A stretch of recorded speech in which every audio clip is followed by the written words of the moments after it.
He can't. Dr. Dinesh, your thoughts on I this? would like to add some comments to this current discussion. On page 5 of the interim report, there's provision for safeguards against secession, and they specifically propose that no provincial council or the other authority may declare any part of the territory of Sri Lanka to be a separate state or advocate or take steps towards secession of any province or part thereof from Sri Lanka. Now, looking at experiences in different parts of the world, it seems that allowing for devolution, healthy devolution, is actually the best strategy for preventing secession. So allowing people to make their own decisions as far as possible at the lowest level of the community. This is also known as the principle of subsidiarity.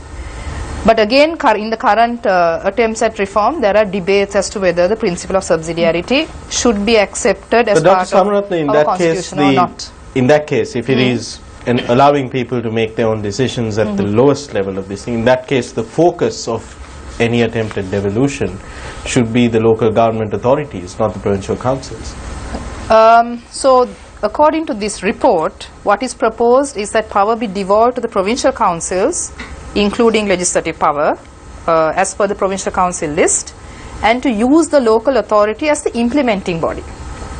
So that is another way of looking at how power should be shared and implementing the principle of subsidiarity. Because one of the concerns about empowering local authorities as opposed to the second tier of government, which is the provincial council, is this whole question about ethnic representation and representation of diversity.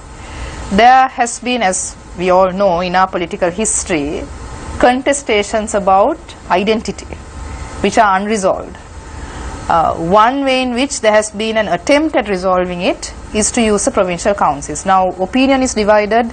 I don't want to make a conclusive suggestion on that, but the provincial council system seems to be the one that most political parties do have consensus around at the moment. So that seems to be why they are going ahead with it. But when you look at it from a point of governance, when you undertake devolution solely on the basis of ethnic considerations, and you divorce it from the most important element of governance, which is the delivery of public services, can that be considered meaningful devolution? So my personal opinion on using ethnicity as a frame for democracy in Sri Lanka is that it's very problematic. But as much as we all hold our personal opinion, political contestation has revolved around ethnicity, and that is why we need to address it. So even this interim report addresses this question of the ethnic conflict that we have in Sri Lanka and this question of minority representation. But it does not divorce the service delivery aspect from ensuring ethnic representation. In fact, there are proposals to ensure that the public service commission be appointed at provincial level and that it functions independently. So there are proposals that are being made to ensure that service delivery is improved as well, both at the devolved level but also at the center. In the present, for a lot of the Sri Lankan populace, myself included, from personal experience I'm telling you, accessing public services, whether it's at the Department for the Registration of Persons, whether it's at the Department of Motor Traffic, whether it's the local police station, whether it's the municipal council, from waste collection and waste management right through to the top. Accessing public services is a huge issue in this country. Let alone the bureaucratic barriers that you encounter, you also have the barriers of corruption and bribery that you encounter.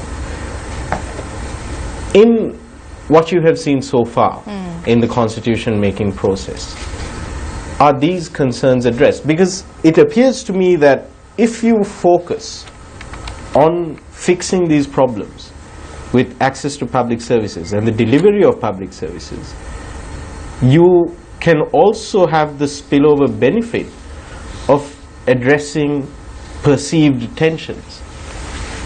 So I agree with you on your observations about the problems we experience in relation to accessing public services, and also about the need to address it so that it has a greater effect.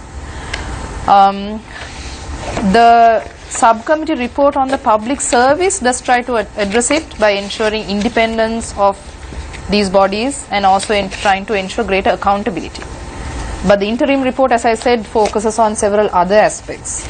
So that is why the interim report itself doesn't offer any specific suggestions on that. But also I think we need to understand the role of a constitution in any democratic society. It cannot solve all problems. In fact, law alone is not going to solve our problems. But it's definitely one powerful tool that we have. It has a normative impact.